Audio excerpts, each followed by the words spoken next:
Gavin Rapoch with us here on the Mendola Show, Mid-Valley. You got a heck of a javelin guy, right? Heck of an arm. Yeah. Talk a little bit about, staying injury-free with the jab. Just seems like it's a thing. It's not easy to do. Did you manage to stay injury-free? Most of the time, always, like, sometimes after practice, my arm be sore, but never after meets. Like, for some reason, I don't know. Just something's different in the meet. And I played baseball, like, before, so that's really how I got into the javelin. So I've always done baseball. I've always had, like, that good arm, but sometimes in practice, if it's a hard day, sometimes I throw my arm out, but day after, it's back to normal. Let's talk about the coaching with the javelin. Who's your javelin coach? And, kind of hone it in to do your best to, hey, win districts. That's pretty darn good. Yeah. Coach George Pachusi is my javelin coach. He was our quarterbacks coach at football. He was a javelin thrower, and he was a quarterback in high school, so he knows a thing or two about it. Just a lot of his quarterback like drills, like to warm up, keep your arm fresh. Like we really inherit that, and yeah. About being around these teammates over here, you got success on the lady side, on the guy side.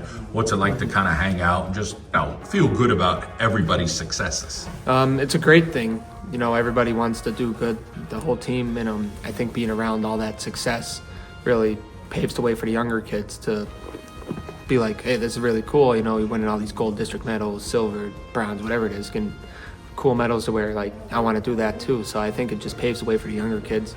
And just how we are around each other, like we always want to push each other, do the best we can to just win.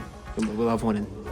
Let's talk about your family and the important role that they play in your life. Who are those people? My dad, my mom, my stepmom, and my two sisters, are my biggest supporters. Wherever I have a meet or football game, they're always there cheering me on. My dad's probably my biggest supporter. He always pushed me and whatever. I remember still doing drills with him in the yard when I was like 10 for football. So it's just been, he always wanted me to see me do the best I can, and I feel like I play for like him when I go out there because I want to do the best I can. You and I were chatting a little bit before this, and we're talking about your future. And the laws have changed with what?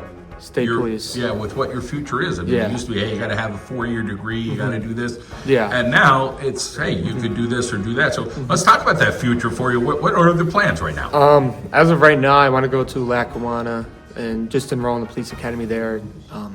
Get my experience, and then when I turn 21, go to the state police academy in Hershey, PA, and become a state trooper. And the laws changed, or their law changed. First, you had to do 2 years of any college, get 30 credits, or 60 credits, I'm sorry.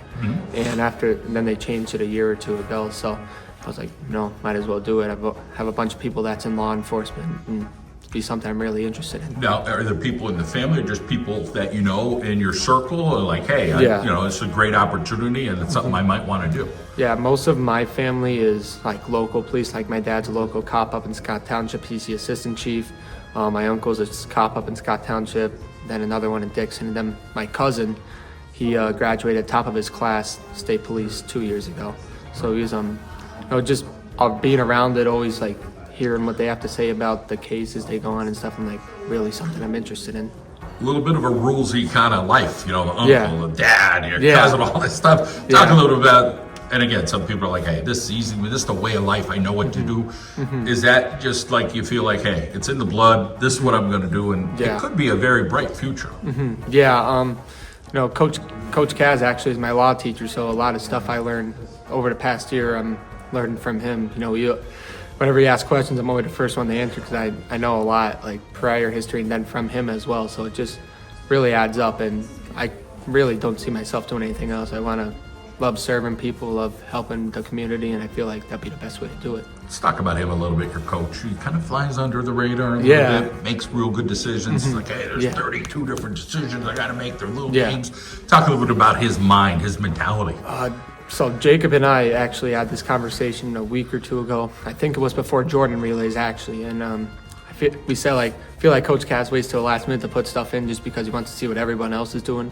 Like when it comes to game planning, like for track, it's not easy. Like you gotta look at every single person's time, and you can only get people in 4 events, so you gotta really plan around and see what other people are around. And I feel like he's the best in the area when it comes to that. He's great leader, great coach. He does fly under the radar a little bit. We always he doesn't want us to get too high on ourselves. Just keep a steady head and see what the future brings. Well, you had a successful career as a student athlete at Yes, sir. Mid Valley. Congratulations, a bright Thank you. future ahead. All the best. Thank you. I appreciate it.